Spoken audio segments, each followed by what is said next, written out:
Hello, good morning, नमस्कार। आज हम चर्चा करेंगे अजमेर दरगाह कंट्रोवर्सी यानी अजमेर दरगाह विवाद के बारे में। एक्चुअली ये विवाद क्यों हुआ? चूंकि यह विवाद धीरे धीरे अब नेशनल लेवल तक पहुंच रहा है। इस विवाद का कारण क्या है और इसका कुछ लीगल और सोशल इम्प्लीकेशन भी, कानूनी और सामाजिक निहितार्थ भी देखेंगे इस कंट्रोवर्सी का। चलिए शुरू करते हैं। अजमेर दरगाह कंट्रोवर्सी। यह कंट्रोवर्सी तब शुरू हुआ जब सिविल कोर्ट, अजमेर का सिविल कोर्ट ने एक नोटिस जारी किया। किसके रिस्पॉन्स में? अजमेर दरगाह शरीफ के लिए। अब यह नोटिस एएसआई को जारी किया गया, मिनिस्ट्री ऑफ माइनॉरिटी अफेयर्स को जारी किया गया। और यह इसलिए जारी किया गया कि एक विष्णु गुप्ता है जो हिंदू सेना के नेशनल प्रेसिडेंट हैं, हिंदू सेना का नेशनल प्रेसिडेंट है। उन्होंने यह पटिशन दायर किया और उनका ऐसा कहना है कि यह जो अजमेर का दरगाह शरीफ है या अजमेर शरीफ दरगाह है, यह एक्चुअली एक शिवा टेम्पल था। शिवा टेम्पल पहले था जो अब अजमेर दरगाह बन गया, यानी उसको तोड़ के अजमेर दरगाह बनाया गया। और उसी तरह यहाँ शिवा टेम्पल था जैसे काशी और मथुरा वाला विवाद हुआ था। चलिए, अब इस पटिशन के एवज में यह सिविल कोर्ट ने यह नोटिस जारी किया। हालांकि इसका अगली सुनवाई 20 दिसंबर को रखा गया है, 20 दिसंबर 2024 को रखा गया है। इसीलिए यह कंट्रोवर्सी इमर्ज हुआ है। अब इसके फेवर में भी बहुत लोग बोल रहे हैं, इसके फेवर में नहीं भी हैं बहुत लोग। लेकिन इसका हम इनका बेसिस देखेंगे कि जो पटिशन दिए हैं इनका आधार क्या है और कानून क्या है इंडिया में इस तरह का जो कल्चरल हेरिटेज है, जो हमारा दरगाह है, मंदिर है, मस्जिद है, उसको रूल करने का, उसके बारे में क्या कानून है। ये सारी चीज़ अभी हम समझते हैं। चलिए सबसे पहले देखते हैं कि इनका यानी विष्णु गुप्ता का क्या आधार है इस पटिशन फाइल करने का।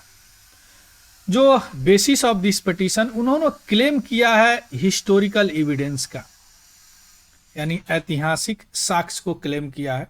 उन्होंने पटिशन में ऐसा उन्होंने बताया है कि जो अजमेर शरीफ दरगाह है वह बनाया गया है शिवा टेम्पल को तोड़ के, यानी शिव महादेव मंदिर को तोड़ के बनाया गया। उन्होंने इसका साक्ष्य हरबिलास शारदा, एक रिटायर जज, उनके राइटिंग 1910-11 में राइटिंग है। उन्होंने इसमें मेंशन किया है, इस बुक में मेंशन किया है कि यहाँ पहले महादेव टेम्पल था और एक दंपति थे जो महादेव का पूजा वहाँ पे करते थे। उन्होंने इस राइटिंग को, इस बुक को कोट किया है उस पटिशन में। इसके अलावा उन्होंने हिस्टोरिकल कॉन्टेक्स्ट को भी ब्रॉडर करके बताया कि जो अजमेर का जो हिस्टोरिकल आइडेंटिटी है वह पहले अजमेर नहीं था, उसका नाम था अजय मेरू, जो कि पृथ्वीराज चौहान से वह एसोसिएटेड था, संबंधित था। और वहां पे प्री इस्लामिक हिंदू और जैन हेरिटेज भी थे। इस कारण इस सिलसिले में राजस्थान गवर्नमेंट ने भी एक होटल का नाम जो अजमेर में था उसको अजय मेरू कर दिया है। क्लियर। इसके अलावा इन्होंने बोला कि जो अजमेर शरीफ दरगाह का जो बुलंद दरवाजा है उसको आप ठीक से देखें तो एक मंदिर की तरह दिखता है। इसके अलावा कहीं भी अगर शिव मंदिर हो तो वहां पे झरने की व्यवस्था होती है। आप अजमेर शरीफ दरगाह में देख सकते हैं, वहां भी झरने की व्यवस्था है। इस तरह इन्होंने अपने पटिशन में बताया है। कौन बताया है? विष्णु गुप्ता बताया, जिसके कारण नोटिस जारी किया गया है। क्लियर। अब ये हो गया इनका आधार, पटिशन का आधार, क्यों इन्होंने पटिशन दिया, उस पटिशन में इन्होंने क्या क्या कहा।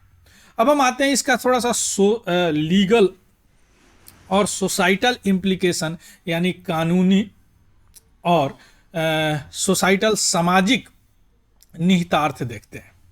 लीगल में अगर आप देखें तो प्लेसेस ऑफ वर्शिप एक्ट 1991 में से लागू है। यह एक्ट कहता है कि कोई भी रिलीजियस कैरेक्टर हो कहीं भी किसी भी साइट में देश के 15 अगस्त 1947 से अगर वह एग्जिस्ट कर रहा है तो उसको आप अल्टर नहीं कर सकते। यह क्या कहता है? प्लेसेस ऑफ वर्शिप एक्ट 1991 के अनुसार।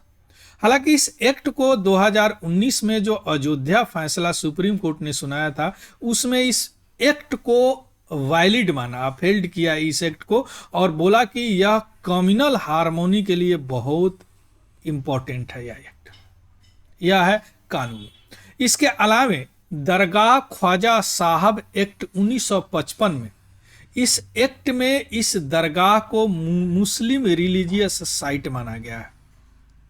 इस एक्ट में एक पार्लियामेंट ने पारित किया और यह मैंडेट किया गया है कि इसका गवर्नेंस जो है यह मिनिस्ट्री ऑफ माइनॉरिटी अफेयर्स के अंतर्गत होगा। तो ये जो कानूनी रूप से यह दो एक्ट है, प्लेस ऑफ वर्शिप एक्ट 1991 और दरगाह ख्वाजा साहब एक्ट 1995, यह लीगल इम्प्लीकेशन है इस कंट्रोवर्सी का। क्लियर? इसके अलावा भी बहुत सारे, जैसे उनके जो दरगाह शरीफ के जो चीफ है उन्होंने भी इसको भर्त्सना किया है। इसके अलावा बहुत सारे एक्सपर्ट जो फेवर और डिसफेवर में दोनों है। तो आपको ये समझना पड़ेगा कि ये दोनों लीगल इम्प्लीकेशंस है। क्लियर?